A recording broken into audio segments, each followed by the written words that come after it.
All right, so I've cast it out, and I use a pole holder in the back. My bite indicators in the front. And by the way, I don't have I have a lot of fishing gear, but none of it's expensive gear. Um, Not that I wouldn't mind having expensive gear. I spend a lot of money on fishing, and I'm a musician. I don't make a lot of money, so uh, I've had pretty good luck with really cheap gear if I run through my setup, which I'll do in a minute. First, let's get through the how I set this up. I try to keep it as straight as I can with the line. I don't want the pole at an angle, so it's less resistance. I'm gonna turn on my bite indicator,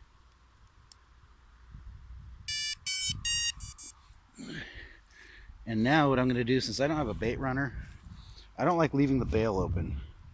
That's one option, but a damn wasp in my face. Um, what I prefer to do is just open up my drag all the way. I'm trying to do it. Hold on, other hand.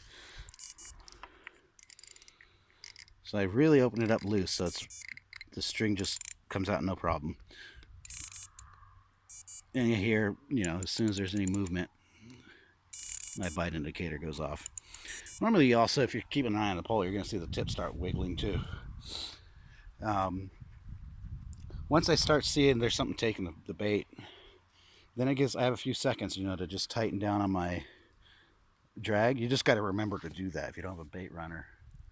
Um, Otherwise, you try to set the hook with the drag open, it doesn't make a mess. Another option you can do is just when you grab the pole, grab the line and grab the pole like this to set the hook, and then you have a second to tighten down.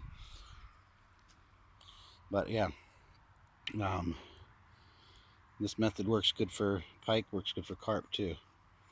Um, so I don't know. I'm not going to stay here too much longer, but I figured I'll leave this out for maybe a half hour, see if I have any luck.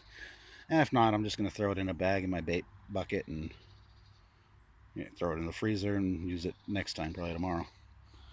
Um, but yeah, the rubber band method on the bait also is works really good to just keep the bait on the line and keep the hooks in place. So yeah, hopefully there's still some hungry pike coming around. They're gonna have to be pretty good size to take that bait, I guess, but we'll see.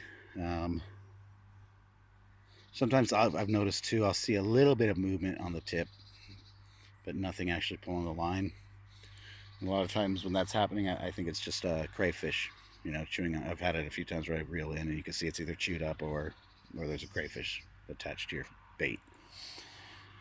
But yeah, I mean, through the setup, I think I got this reel for like $20,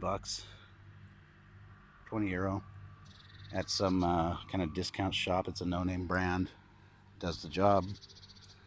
Um, the rod I actually got at the same store as a rod and reel combo. It's heavy enough weight to handle bigger fish. Not that long, but I kind of like that. It's easier to cast in these tighter spots. And I put some. It had braided line on it. It was Cormorant brand. It was actually pretty cheap, but it's worked fine for me so far. These bite indicators, I think I got them for €4 with the stand, and they do the job. I mean, they're not, they have fancier ones that do all sorts of. You can set the sensitivity, etc. This I can change the volume and the pitch, but that's about it. But for €4, they worked totally fine for me. Um, Another option for doing this kind of running method is you can just leave the bail open. I don't like that too much. Then you want some kind of drop off indicator. What I've done before is take like one of those cheap round red and white bobbers and put a paper clip around it and then just hang it on the line here. Because if it's too slack, it's not going to detect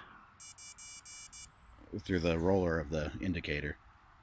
And if it brings the bait and brings it towards you, it doesn't always detect that either. That's what those drop off indicators are for. Um, but I mean, this works really good. Even I've had overnight fishing trips where I was sleeping on the river and it woke me up and caught a decent chub like that. Um, But ultimately, I mean, this along with just kind of keeping your eye on the pole, it does its job. So yeah, that's my one of my preferred pike setups, really. And after a while, if nothing happens, I might try to recast it, or I'll also just kind of like wiggle the line a bit, reel in a little bit just to make some movement on it. Um, Another thing I didn't do this time is that can be helpful is to cut up the fish a little bit. It can release some blood or some scent to attract the pike. So the water, it's hard to even tell how clear it is today. It's never clear here. We're downriver from a quarry, so it's never totally clear. But it's not as colored as it can be. But as you see, there's a lot of leaves, so there's a lot of cover. And yeah, I've caught small pike just right out in front of me here, just a few meters out. So yeah, I know there's also a big branch in the water somewhere right in front of me as well. But this spot I see them pretty often. There's a lot of bait fish. A lot of times I can throw food out and bait fish jump, and then a few seconds later you'll see a big pike come and jump after them. I haven't seen so much activity today. Most of the day I've been fishing on worms, pop-up boilie, maggots, and only on worms I was getting a few small bites, but that seemed to have stopped as well. So I still got one pull out with a worm on it. Haven't had any activity on that for a while, so it's probably time to check it, make sure I'm not covered in leaves or a branch or something. Yeah, I think after, I don't know, good 10, 15 minutes, I'll move the line a little bit, maybe even try to cast somewhere else. Um, there's quite a lot of spots along the edge here where the pike can be hanging out, but this time of year they're also hungry. So if I'm lucky, it'll come across my bait.